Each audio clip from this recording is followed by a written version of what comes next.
Hello friends, welcome back to our channel. और आज की वीडियो में हम बीएससी फोर्थ सेमेस्टर की केमिस्ट्री की यूनिट थर्ड जो होगी हमारी आणविक स्पेक्ट्रोस्कोपी, घूर्णन स्पेक्ट्रम, कॉम्पनिंग स्पेक्ट्रम, रमन स्पेक्ट्रम, ये सारे स्पेक्ट्रम जो है इस यूनिट के अंदर हैं। तो इसके इम्पोर्टेंट जो क्वेश्चन है, एमसीक्यू क्वेश्चन, उनको आज पढ़ेंगे। तो टॉप 100 से भी ज़्यादा इम्पोर्टेंट क्वेश्चन आज हम पढ़ेंगे। तो स्टार्ट करते हैं। फर्स्ट क्वेश्चन है हमारा, पदार्थ के साथ प्रकाश की अन्योन्य क्रिया का अध्ययन करने के लिए निम्नलिखित में से किस तकनीक का उपयोग किया जाता है? तो इसका आंसर हो जाएगा option number A, spectroscopy. Question number 2 है हमारा, आणविक स्पेक्ट्रोस्कोपी क्या है? तो इसका आंसर हो जाएगा ऑप्शन नंबर ए, अणुओं के साथ प्रकाश की बातचीत का अध्ययन जो होता है वो आणविक स्पेक्ट्रोस्कोपी कहलाता है। क्वेश्चन नंबर 3 है, आणविक स्पेक्ट्रम क्या दर्शाता है? तो आंसर हो जाएगा ऑप्शन नंबर ए, रंग जो एक अणु अवशोषित कर सकता है। क्वेश्चन नंबर 4 है, अणुओं की कंपन गति का अध्ययन करने के लिए निम्नलिखित में से किस तकनीक का उपयोग किया जाता है? तो आंसर हो जाएगा ऑप्शन नंबर बी, पराबैंगनी स्पेक्ट्रोस्कोपी।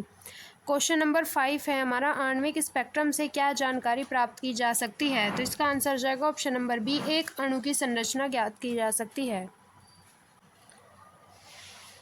क्वेश्चन नंबर 6 है, निम्नलिखित में से कौन सा विद्युत चुम्बकीय विकिरण का प्रकार नहीं है? तो इसका आंसर हो जाएगा ऑप्शन नंबर डी, ध्वनि तरंगे। क्वेश्चन नंबर 7 है, निर्वात में प्रकाश की गति कितनी होती है? आंसर हो जाएगा option number B, 2.997 into 10⁸ metre प्रति सेकेंड।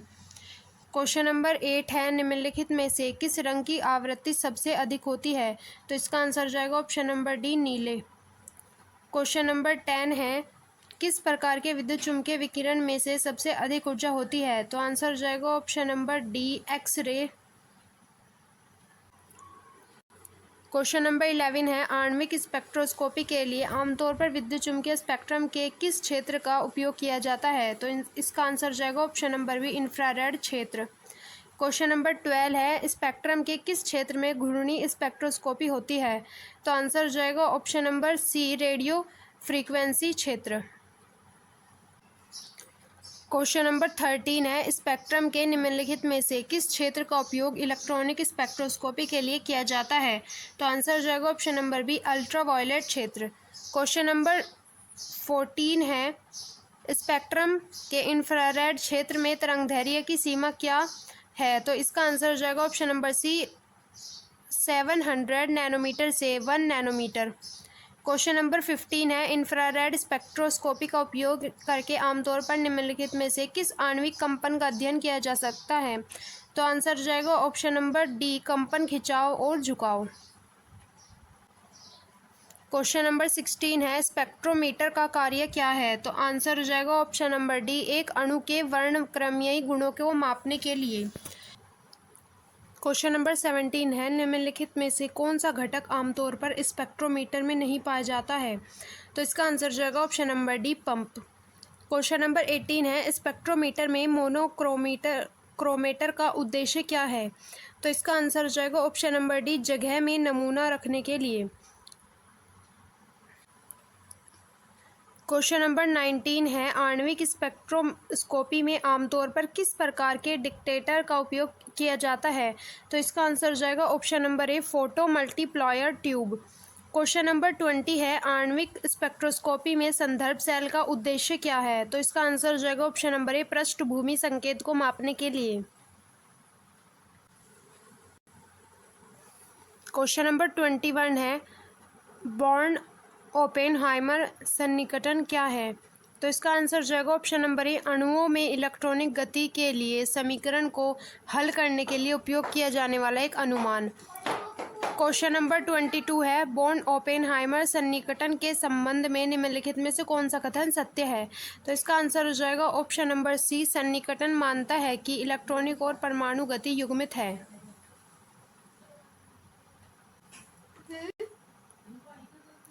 क्वेश्चन नंबर 23 है, निम्नलिखित में से कौन सा बॉर्न ओपेनहाइमर सन्निकटन का परिणाम नहीं है?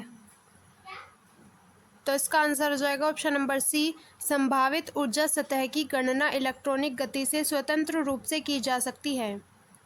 क्वेश्चन नंबर 24 है, निम्नलिखित में से कौन सा सिस्टम का उदाहरण है जो बॉर्न ओपेनहाइमर सन्निकटन का उल्लंघन करता है? तो आंसर हो जाएगा ऑप्शन नंबर डी, भारी नाभिक वाला द्विपरमाणुक अणु। क्वेश्चन नंबर 25 है, निम्नलिखित में से कौन सा बॉर्न ओपेनहाइमर सन्निकटन की एक सीमा है? तो आंसर हो जाएगा ऑप्शन नंबर सी, इलेक्ट्रॉन परमाणु इंटरेक्शन के प्रभावों के लिए खाता नहीं दे सकता। क्वेश्चन नंबर 26 है, स्वतंत्रता की डिग्री क्या है? तो आंसर हो जाएगा ऑप्शन नंबर सी, एक अणु के चलने या कंपन करने के तरीके की संख्या। क्वेश्चन नंबर 27 है, डायटोमिक अणु में कितनी स्वतंत्रता की डिग्री होती है? तो इसमें होती है ऑप्शन नंबर सी हो जाएगा 3। क्वेश्चन नंबर 28 है, निम्नलिखित में से कौन सी स्वतंत्रता की अनुवादात्मक डिग्री है? तो आंसर हो जाएगा ऑप्शन नंबर सी, अंतरिक्ष में एक अणु की गति। क्वेश्चन नंबर 29 है, एन परमाणुओं के साथ एक रैखिक अणु की स्वतंत्रता की कितनी डिग्री होती है? तो आंसर हो जाएगा option number B, 3n-2। Question number 30 है, एन परमाणुओं के साथ एक गैर रैखिक अणु की स्वतंत्रता की कितनी डिग्री होती है? तो आंसर हो जाएगा option number A, 3n-3। Question number 31 है, घूर्णी स्पेक्ट्रम में देखी गई वर्णक्रमीय रेखाओं का प्राथमिक कारण क्या है? तो इसका आंसर हो जाएगा ऑप्शन नंबर सी, अणुओं के घूर्णी ऊर्जा स्तर। क्वेश्चन नंबर 32 है, घूर्णी स्पेक्ट्रोस्कोपी का उपयोग करके आमतौर पर किस प्रकार के अणु का अध्ययन किया जा सकता है? तो आंसर हो जाएगा ऑप्शन नंबर ए, द्विपरमाणुक अणु। क्वेश्चन नंबर 33 है, अणु के घूर्णी ऊर्जा स्तरों और अणु की जड़ता के क्षण के बीच में क्या संबंध है? तो इसका आंसर हो जाएगा ऑप्शन नंबर ए, वे सीधे अनुपातिक हैं। क्वेश्चन नंबर 34 है, विद्युत चुम्बकीय स्पेक्ट्रम के किस क्षेत्र में घूर्णी स्पेक्ट्रम आमतौर पर देखे जा सकते हैं? तो आंसर हो जाएगा option number D, radio frequency क्षेत्र। नंबर 35 है, घूर्णी और कंपन संक्रमणों के चयन नियमों में क्या अंतर है? तो आंसर हो जाएगा ऑप्शन नंबर ए, घूर्णी संक्रमण चयन डेल्टा जे -+1 नियम का पालन करता है, कंपन संक्रमण चयन डेल्टा वी +-1 नियम का पालन करता है।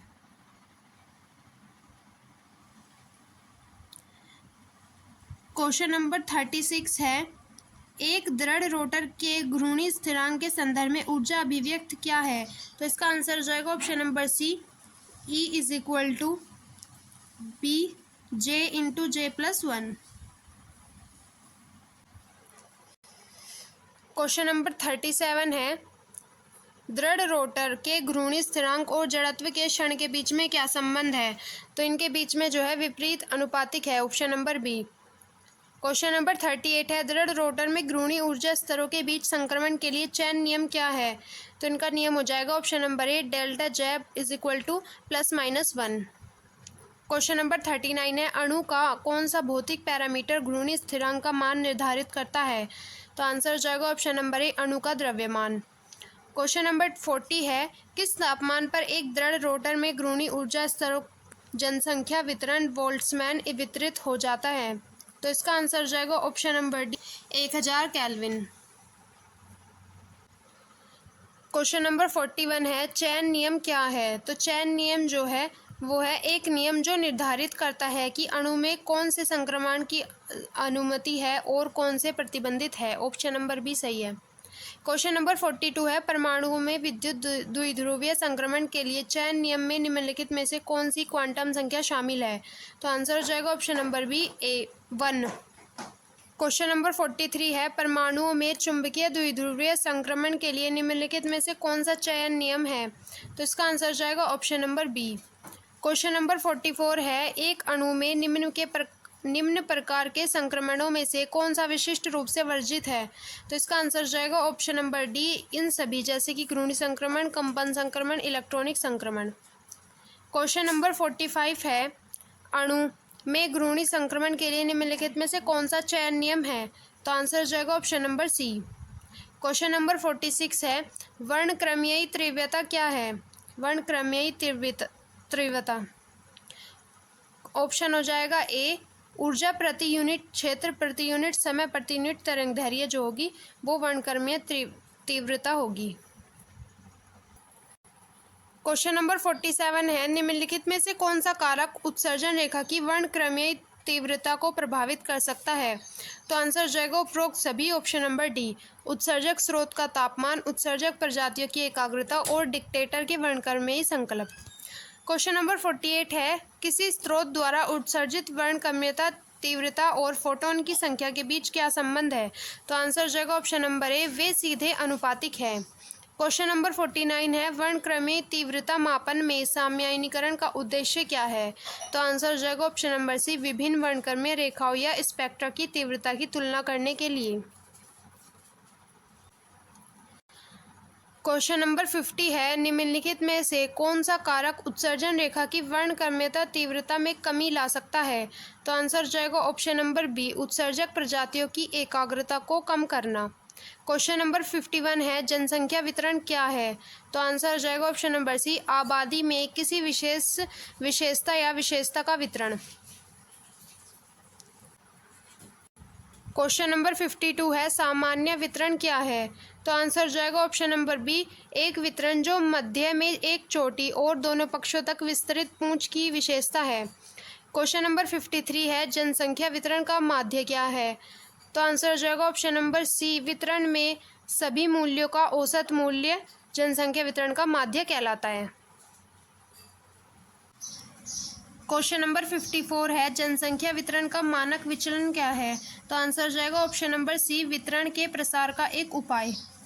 क्वेश्चन नंबर 55 है, विषम वितरण क्या है? तो आंसर हो जाएगा ऑप्शन नंबर सी, एक वितरण जो एक तरफ तिरछा है। क्वेश्चन नंबर 56 है, मैक्सवेल बोल्ट्जमैन वितरण क्या है? तो आंसर हो जाएगा ऑप्शन नंबर ए, किसी दिए गए तापमान पर गैस में आणविक वेगों का वितरण मैक्सवेल बोल्ट्जमैन वितरण कहलाता है। क्वेश्चन नंबर 57 है, गैस के तापमान और मैक्सवेल बोल्ट्जमैन वितरण की चौड़ाई के बीच क्या संबंध है? तो इनकी चौड़ाई के बीच जो है वो बढ़ते तापमान के साथ वितरण की चौड़ाई भी बढ़ जाती है। क्वेश्चन नंबर 58 है, मैक्सवेल बोल्ट्जमैन वितरण में सबसे संभावित गति क्या है? तो आंसर हो जाएगा ऑप्शन नंबर बी, गति जिस पर कणों की सबसे बड़ी संख्या में वेग होता है वो। क्वेश्चन नंबर 59 है, मैक्सवेल बोल्ट्जमैन वितरण का उपयोग करके अणु की बंधन लंबाई कैसे निर्धारित की जा सकती है? तो इसका हो जाएगा ऑप्शन नंबर बी, गैस में अणुओं की सबसे संभावित गति को मापकर और उस मूल्य से बंधन की लंबाई की गणना करके। क्वेश्चन नंबर 60 है, गैस के निम्नलिखित में से कौन सा कारक गैस में आणविक वेगों के मैक्सवेल बोल्ट्जमैन वितरण को प्रभावित कर सकता है? तो आंसर हो जाएगा उपरोक्त सभी। इसमें गैस का कणों का द्रव्यमान, गैस का तापमान और गैस रखने वाला कंटेनर का आकार, ये सभी मैक्सवेल बोल्ट्जमैन वितरण को प्रभावित कर सकते हैं। क्वेश्चन नंबर 61 है, एक गैर दृढ़ रोटर क्या है? तो आंसर हो जाएगा ऑप्शन नंबर सी, एक अणु जो घूमने के साथ साथ कंपन या मुड़ सकता है। क्वेश्चन नंबर 62 है, गैर दृढ़ रोटर के ऊर्जा स्तरों पर कंपन और झुकने की गति का क्या प्रभाव होता है? तो इसका आंसर हो जाएगा ऑप्शन नंबर ए, वे ऊर्जा के स्तर को अधिक बारीकी से स्थान देने का कारण बनते हैं। क्वेश्चन नंबर 63 है, आइसोटोप प्रभाव क्या है? तो इसका आंसर हो जाएगा ऑप्शन नंबर बी, एक अणु के कंपन ऊर्जा स्तरों में परिवर्तन जब एक भारी आइसोटोप को हल्के से प्रतिस्थापित किया जाता है। क्वेश्चन नंबर 64 है, आइसोटोप प्रभाव के अणु के घूर्णी स्पेक्ट्रम को कैसे प्रभावित करता है? आंसर हो जाएगा ऑप्शन नंबर ए, यह प्रतिस्थापित आइसोटोप के द्रव्यमान के आधार पर घूर्णन ऊर्जा स्तर को उच्च या निम्न ऊर्जा में स्थानांतरित करने का कारण बनता है। क्वेश्चन नंबर 65 है, अणु के कंपन ऊर्जा स्तरों पर आइसोटोप प्रभाव के परिणाम को कौन से कारक प्रभावित कर सकते हैं? तो इसके जो हो जाएंगे, प्रतिस्थापित किए जा रहे समस्थानिकों के बीच द्रव्यमान अंतर, अणु में रासायनिक बंधन की ताकत और हाइड्रोजन बॉन्डिंग या अन्य इंटरमॉलिक्यूल इंटरैक्शन की उपस्थिति। उपरोक्त सभी, इसका आंसर हो जाएगा उपरोक्त सभी। क्वेश्चन नंबर 66 है, सी का बल नियतांक है? तो आंसर हो जाएगा option number A, 4.6 × 10⁵ dance centimetre. Number 67 है, निम्नलिखित में से कौन सा आइसोटोप आमतौर पर कार्बनिक रसायन शास्त्र में भारी आइसोटोप माना जाता है? तो इसका आंसर हो जाएगा option number D, 2H। Question number 68 है, एक भारी समस्थानिक का प्रतिस्थापन एक अणु में बंधन की कंपन आवृत्ति को कैसे प्रभावित करता है? तो आंसर हो जाएगा ऑप्शन नंबर बी, कंपन आवृत्ति घट जाती है। क्वेश्चन नंबर 69 है, कंपन आवृत्तियों पर आइसोटोप प्रभाव के लिए जिम्मेदार प्राथमिक कारक क्या है? तो आंसर हो जाएगा ऑप्शन नंबर ए, समस्थानिकों के बीच द्रव्यमान में अंतर। क्वेश्चन नंबर 70 है, आइसोटोप प्रभाव का परिमाण बंधन शक्ति पर कैसे निर्भर करता है? तो आंसर हो जाएगा ऑप्शन नंबर ए, मजबूत बॉन्ड के लिए आइसोटोप प्रभाव अधिक है। क्वेश्चन नंबर 71 है, इंफ्रारेड IR स्पेक्ट्रोस्कोपी में उपयोग किए जाने वाले विद्युत चुम्बकीय स्पेक्ट्रम का मुख्य क्षेत्र क्या है? तो इसका मुख्य क्षेत्र हो जाएगा option number C, infrared. Question number 72 है, निम्नलिखित में से किस प्रकार के आणविक कंपन आमतौर पर मजबूत IR अवशोषण उत्पन्न करते हैं? तो आंसर हो जाएगा option number A, bond stretching. Question number 73 है, IR स्पेक्ट्रा आमतौर पर कैसे प्रदर्शित होते हैं? आंसर हो जाएगा ऑप्शन नंबर डी, संप्रेषण बनाम तरंगदैर्घ्य के शोषक के रूप में। क्वेश्चन नंबर 74 है, IR स्पेक्ट्रम में फिंगरप्रिंट क्षेत्र क्या है? तो आंसर हो जाएगा ऑप्शन नंबर ए, स्पेक्ट्रम का एक क्षेत्र जिसमें एक विशेष यौगिक के लिए अद्वितीय वर्णक्रमीय विशेषताएं होती हैं। क्वेश्चन नंबर 75 है, निम्नलिखित में से कौन सा कारक IR स्पेक्ट्रम में अवशोषण बैंड की स्थिति को प्रभावित कर सकता है? तो आंसर हो जाएगा रासायनिक बंधन की प्रकृति और आणविक ज्यामिति और कार्यात्मक समूह की उपस्थिति, ये सभी। ऑप्शन नंबर डी सही हो जाएगा। क्वेश्चन नंबर 76 है, एक साधारण हार्मोनिक ऑसिलेटर क्या है? तो आंसर हो जाएगा ऑप्शन नंबर सी, एक प्रणाली जो साइनसोइडल गति के साथ दोलन करती है। क्वेश्चन नंबर 77 है, क्वांटम दोलक की ऊर्जा क्या है? तो आंसर हो जाएगा ऑप्शन नंबर ए, दोलक की संभावित और गतिज ऊर्जा का योग। क्वेश्चन नंबर 78 है, सरल आवर्त दोलक की ऊर्जा उसकी आवृत्ति से किस प्रकार संबंधित है? तो आंसर हो जाएगा ऑप्शन नंबर ए, ऊर्जा आवृत्ति के सीधे अनुपातिक है। क्वेश्चन नंबर 79 है, क्वांटम दोलक की शून्य बिंदु ऊर्जा क्या है? तो आंसर हो जाएगा ऑप्शन नंबर डी, क्वांटम दोलक की जमीनी अवस्था में ऊर्जा। क्वेश्चन नंबर 80 है, एक साधारण हार्मोनिक दोलक में कितने ऊर्जा स्तर होते हैं? तो आंसर हो जाएगा ऑप्शन नंबर ए, एक अनंत संख्या। क्वेश्चन नंबर 81 है, स्पेक्ट्रोस्कोपी में चयन नियम क्या है? तो आंसर हो जाएगा ऑप्शन नंबर ए, नियम जो निर्धारित करते हैं कि कौन से संक्रमण की अनुमति है और कौन से निषिद्ध है। क्वेश्चन नंबर 82 है, इंफ्रारेड IR स्पेक्ट्रोस्कोपी में कंपन संक्रमण के लिए चयन नियम क्या है? तो इसका आंसर हो जाएगा option number C. Question number 83 है, माइक्रोवेव स्पेक्ट्रोस्कोपी में घूर्णी संक्रमण के लिए चयन नियम क्या है? तो इसका आंसर हो जाएगा option number A. Question number 84 है, निम्नलिखित में से किस प्रकार के संक्रमण कंपन स्पेक्ट्रोस्कोपी के लिए चयन नियम का उल्लंघन करते हैं? तो आंसर हो जाएगा ऑप्शन नंबर ए, सममित खिंचाव। क्वेश्चन नंबर 85 है, चयन नियम के द्वारा कुछ संक्रमण क्यों वर्जित हैं? तो आंसर हो जाएगा ऑप्शन नंबर ए, क्योंकि वे संरक्षण कानूनों का उल्लंघन करते हैं।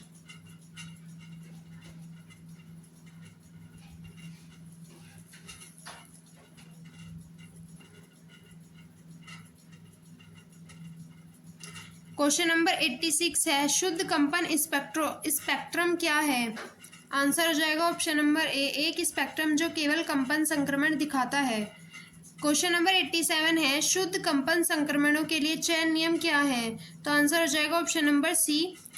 क्वेश्चन नंबर 88 है, निम्नलिखित में से किस प्रकार के अणुओं में शुद्ध कंपन स्पेक्ट्रम होने की सबसे अधिक संभावना है? तो आंसर हो जाएगा ऑप्शन नंबर बी, सममित अणुओं। क्वेश्चन नंबर 89 है, एक बंधन की कंपन आवृत्ति और बल स्थिरांक के बीच क्या संबंध है? तो आंसर हो जाएगा ऑप्शन नंबर ए, कंपन आवृत्ति सीधे बल स्थिरांक के समानुपाती होती है। क्वेश्चन नंबर 90 है, शुद्ध कंपन स्पेक्ट्रम का अभिलक्षण आकार क्या होता है?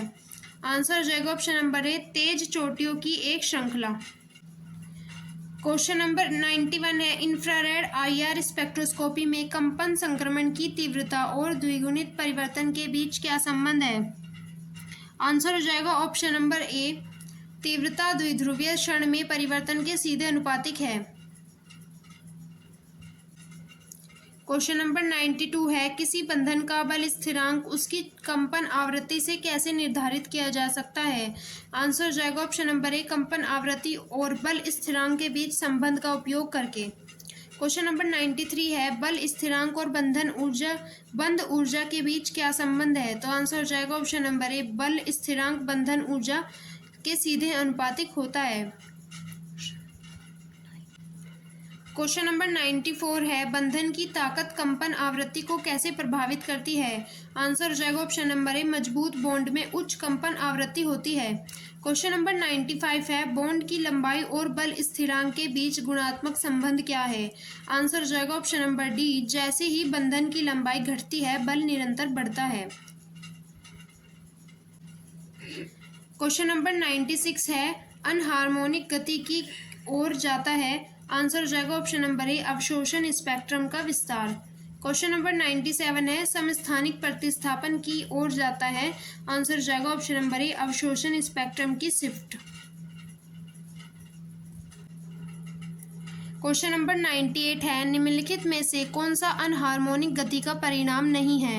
आंसर हो जाएगा ऑप्शन नंबर बी, अवशोषण स्पेक्ट्रम का विभाजन। क्वेश्चन नंबर 99 है, निम्नलिखित में से कौन समस्थानिक प्रतिस्थापन का परिणाम नहीं है? आंसर हो जाएगा ऑप्शन नंबर सी, अवशोषण स्पेक्ट्रम का विभाजन। क्वेश्चन नंबर 100 है, कौन सा कार्यात्मक समूह आमतौर पर 3300 सेंटीमीटर इनवर्स के आसपास आईआर स्पेक्ट्रम में एक मजबूत शिखर प्रदर्शित करता है? आंसर हो जाएगा option number C, alcohol. Question number 101 है, कौन सा कार्यात्मक समूह आमतौर पर 1700 सेंटीमीटर इनवर्स के आसपास आईआर स्पेक्ट्रम में एक मजबूत शिखर प्रदर्शित करता है? आंसर हो जाएगा option number D, carbonyl. Question number 102 है, कौन सा कार्यात्मक समूह आमतौर पर 1600 सेंटीमीटर इनवर्स के आसपास आईआर स्पेक्ट्रम में एक मजबूत शिखर प्रदर्शित करता है? आंसर हो जाएगा option number B, alkyne. Question number 103 है, कौन सा कार्यात्मक समूह आमतौर पर 2900 सेंटीमीटर इनवर्स के आसपास आईआर स्पेक्ट्रम में एक मजबूत शिखर प्रदर्शित करता है? आंसर हो जाएगा option number E, alkane. Question number 104 है, कौन सा कार्यात्मक समूह आमतौर पर 2200 से 2300 के आसपास आईआर स्पेक्ट्रम में एक मजबूत शिखर प्रदर्शित करता है? आंसर हो जाएगा option number D, nitrile. Question number 105 है, कौन सा कार्यात्मक समूह आमतौर पर 3300 से 3500 सेंटीमीटर इनवर्स और 1650 से 1750 सेंटीमीटर इनवर्स के आसपास आईआर स्पेक्ट्रम में एक मजबूत शिखर प्रदर्शित करता है? आंसर हो जाएगा option number C, carboxylic acid. Question number 106 है, कौन सा कार्यात्मक समूह आमतौर पर 1350 से 450 सेंटीमीटर इनवर्स और 2850 से 2950 सेंटीमीटर इनवर्स के आसपास आईआर स्पेक्ट्रम में से एक मजबूत शिखर प्रदर्शित करता है? आंसर हो जाएगा option number D, alkyl halide. Question number 107 है, कौन सा कार्यात्मक समूह आमतौर पर 1000 से 1300 सेंटीमीटर इनवर्स और 1600 से 1700 सेंटीमीटर इनवर्स के आसपास आईआर स्पेक्ट्रम में एक मजबूत शिखर प्रदर्शित करता है? आंसर हो जाएगा option number C, amide. Question number 108 है, ध्रुवीकरण के बारे में निम्नलिखित में से कौन सा कथन सत्य है? आंसर हो जाएगा ऑप्शन नंबर बी, यह वह आसानी है जिसके साथ परमाणु या अणु के इलेक्ट्रॉन बादल को वाष्प विद्युत क्षेत्र द्वारा विकिरित किया जा सकता है। उसके बाद है क्वेश्चन नंबर 109, निम्नलिखित में से कौन सा कारक अणु की ध्रुवीकरण क्षमता को प्रभावित कर सकता है? आंसर हो जाएगा ऑप्शन नंबर डी, अणु का आकार, की आकृति और अणु में इलेक्ट्रॉनों की संख्या। क्वेश्चन नंबर 110 है, निम्नलिखित में से किस अणु में उच्चतम ध्रुवीकरण है? आंसर हो जाएगा option number C, Kr। Question number 111 है, आवर्त सारणी में ध्रुवीकरण प्रवृत्तियों के बारे में निम्नलिखित में से कौन सा कथन सही है? आंसर हो जाएगा ऑप्शन नंबर ए, ध्रुवीकरण एक समूह के नीचे बढ़ता है।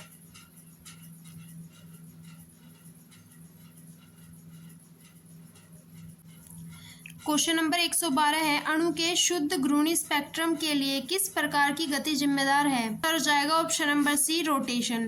क्वेश्चन नंबर 113 है, शुद्ध घूर्णी संक्रमणों के लिए चयन नियम क्या है? आंसर जाएगा option number B. Question number 114 है, निम्नलिखित में से किस प्रकार की गति किसी अणु के शुद्ध कंपन स्पेक्ट्रम के लिए जिम्मेदार है? आंसर जाएगा ऑप्शन नंबर बी, कंपन। क्वेश्चन नंबर 115 है, शुद्ध कंपन संक्रमणों के लिए चयन नियम क्या है? तो इसका आंसर जाएगा option number A. Question number 116 है, शुद्ध घूर्णी संक्रमणों की आवृत्ति और अणु की जड़ता के क्षण के बीच क्या संबंध है? आंसर जाएगा ऑप्शन नंबर डी, आवृत्ति जड़ता के क्षण के वर्गमूल समानुपाती होती है। क्वेश्चन नंबर 117 है, अणु के रमन स्पेक्ट्रम में किस प्रकार की गति योगदान होता है? तो आंसर जाएगा ऑप्शन नंबर बी, कंपन गति का योगदान होता है। क्वेश्चन नंबर 118 है, अणु के इंफ्रारेड और रमन स्पेक्ट्रम के बीच क्या अंतर है? आंसर जाएगा option number A, infrared spectrum विकिरण के अवशोषण को मापता है, जबकि रमन स्पेक्ट्रम विकिरण के विखेरने को मापता है। क्वेश्चन नंबर 119 है, डाई एटॉमिक अणु के घूर्णी ऊर्जा स्तर के बारे में निम्नलिखित में से कौन सा सही है? आंसर जाएगा ऑप्शन नंबर ए, ऊर्जा के स्तर समान दूरी पर है। क्वेश्चन नंबर 120 है, डाई एटॉमिक अणुओं के रमन स्पेक्ट्रा के बारे में निम्नलिखित में से कौन सा सही नहीं है? आंसर जाएगा ऑप्शन नंबर सी, यह अणु के इलेक्ट्रॉनिक संक्रमण दिखाता है।